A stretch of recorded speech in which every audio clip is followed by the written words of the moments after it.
Olá, amigos. 11 de maio de 2016, legítima defesa em foco. Certamente o tema do dia, o assunto do momento, é o processo de impeachment em sua fase no Senado da República. Hoje, ou no máximo nas primeiras horas do dia de amanhã, será votada a decisão, será votada a admissibilidade do processo que implica afastamento do cargo da Presidente da República por até 180 dias. É um dia muito importante na história contemporânea do Brasil.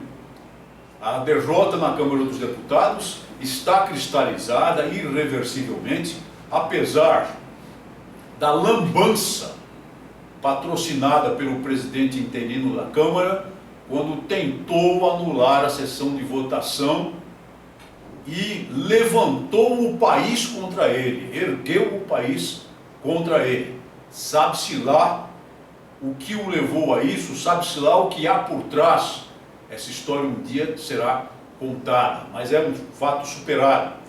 E também hoje foi rejeitado liminarmente o mandado de segurança, impetrado mais uma vez pelo famigerado advogado-geral da União, empregadinho do PT, senhor José Eduardo Cardoso, para tentar mais uma vez melar o processo de impeachment na Câmara pelo ministro Zavascki. A matéria vai a plenário e será rejeitada em plenário, porque na verdade é repetitiva, trata-se de situações já decididas na Câmara. O jornal Folha de São Paulo, que tem prestado desserviços constantes ao país, nessa questão do impeachment, aliando-se, e isso deve ser dito com todas as palavras, àqueles que estão a infernizar o país e permanecerão infernizando a nação enquanto estiverem no poder, publicou uma matéria a respeito do resultado do deslinde do processo de impeachment na fase Câmara dos Deputados, a dizer que a bancada BBB derrubou o Dilma. E essa bancada BBB é boi, bíblia e bala. Boi quer dizer os deputados representantes da frente parlamentar ligada aos produtores rurais do país. Bíblia quer dizer os deputados evangélicos, especificamente na matéria da Folha.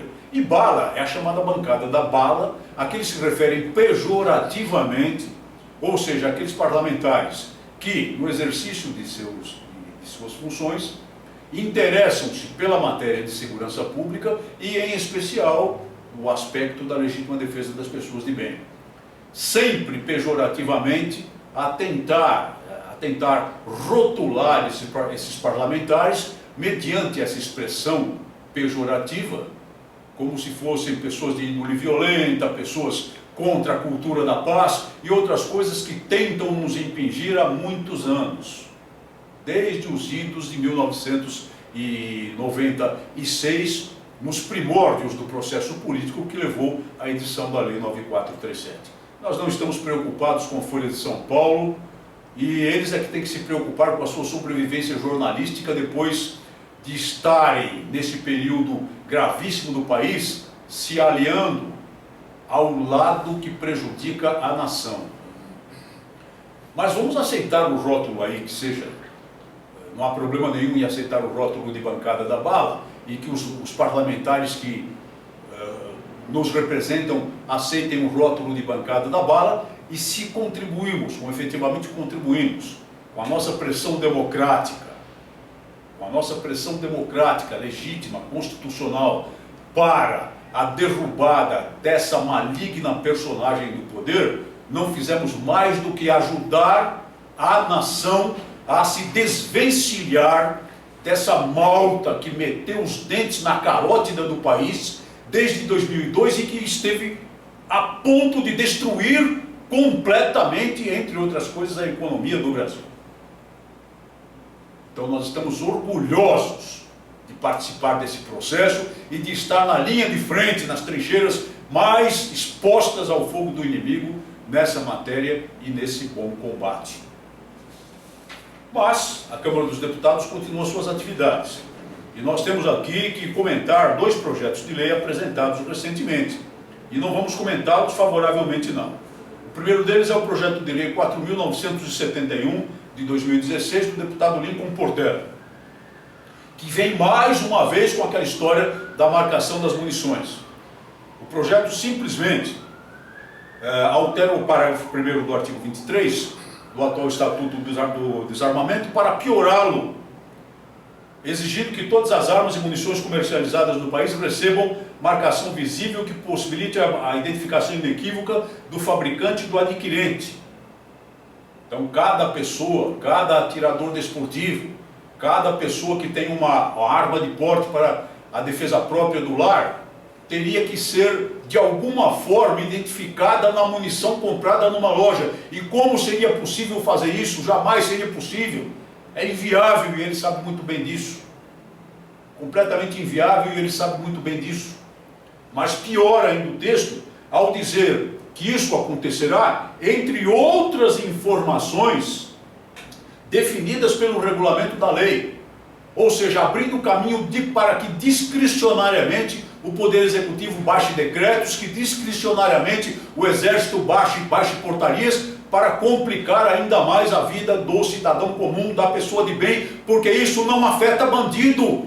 Ou será que alguém de bom senso entende que uma lei como essa afetaria, mudaria, dificultaria a vida do criminoso que não se importa com coisa nenhuma em relação à marcação de munição e que vai obter a munição no mercado clandestino e pela atividade criminosa?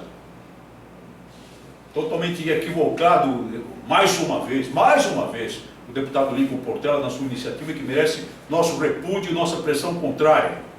Outro projeto de lei, 5.042, e vejam só o número, hein? 5.042, de 2016, de Augusto Carvalho.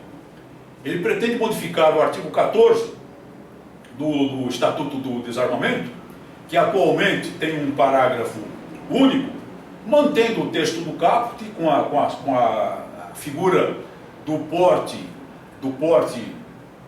de arma de fogo de uso permitido, com a mesma pena de reclusão de 2 a 4 anos, e colocando no parágrafo 1º que o crime previsto nesse artigo é inafiançável, salvo quando a arma de fogo estiver registrada em nome do agente.